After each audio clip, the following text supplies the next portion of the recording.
बेहमाई से भागने के कई महीनों बाद फूलन बदला लेने के लिए गांव लौटी।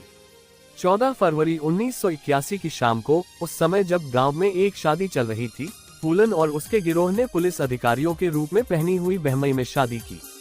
फूलन ने मांग की कि उनके श्री राम और लाला राम को उत्पीड़ित किया जाए।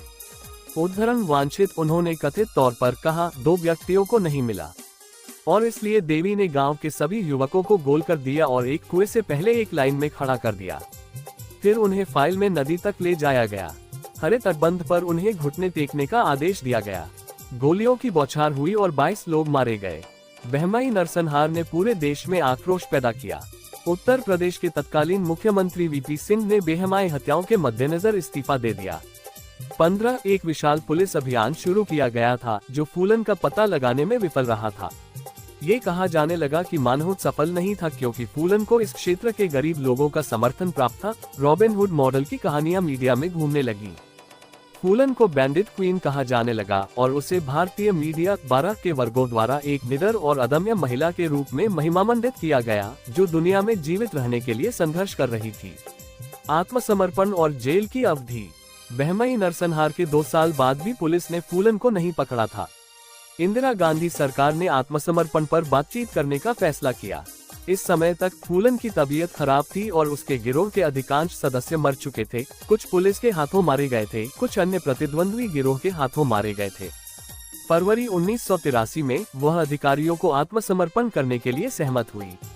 हालांकि उसने कहा कि उसे उत्तर प्रदेश पुलिस पर भरोसा नहीं है और उसने जोर देकर कहा कि वह केवल मध्य प्रदेश पुलिस के सामने आत्मसमर्पण करेगी। उसने ये भी आग्रह किया कि वह महात्मा गांधी और हिंदू देवी दुर्गा की तस्वीरों के सामने अपनी बाहें रखेगी, पुलिस के सामने नहीं। 16 उसने 4 और शर्तें रखी। एक वादा कि आत्मसमर्पण करने वाले उसके गिरोह के किसी भी सदस्य पर मृत्युदंड नहीं लगाया जाएगा। गिरोह के अन्य सदस्यों के लिए कार्यकाल 8 वर्ष से अधिक नहीं होना चाहिए। जमीन का एक प्लॉट उसे दिया जाए। उसके पूरे परिवार को पुलिस द्वारा उसके आत्मसमर्पण समारोह का गवाह बनाया जाना चाहिए। एक निहत्थे पुलिस प्रमुख ने उनसे चंबल के बिहड़ों में मुलाकात की। उन्होंने मध्य प्रदेश के भिंड की यात्रा की जहां उन्होंने गांधी और देवी दुर्गा के चित्रों के समक्ष अपनी राइफल रखी।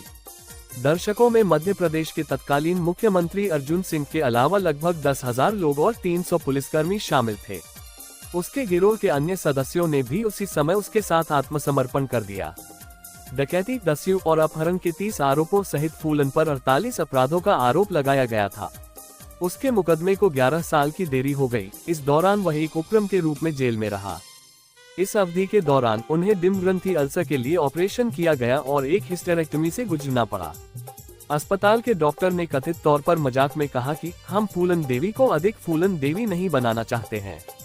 एक रिपोर्टेड अंत में उसे निषाद समुदाय के नेता विशंभर प्रसाद निषाद, नाविकों और मछुआरों के मल्लाह समुदाय का दूसरा नाम के हस्तक्षेप के बाद 1994 में पैरोल पर रिहा किया गया था। मुलायम सिंह यादव के नेतृत्व वाली उत्तर प्रदेश सरकार ने उनके खिलाफ सभी मामलों को वापस ले लिया। इस कदम ने पूरे भारत में सदमे की लहर भेज दी और सार्वजनिक चर्चा और विवाद का विषय बन गया।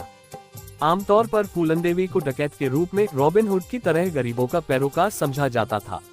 सबसे पहली बार 1981 में वे राष्ट्रीय और अंतर्राष्ट्रीय सुर्खियों में तब आए जब उन्होंने ऊंची जातियों के 22 लोगों का एक साथ तथाकथित नरसंहार किया जो मैना दादी जाति के पिछड़े लोग थे।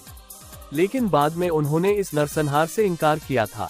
बाद में उत्तर प्रदेश और मध्य प्रदेश सरकार तथा प्रतिद्वंदी गिरोहों ने फूलन को पकड़ने की बहुत सी नाकाम कोशिशें की।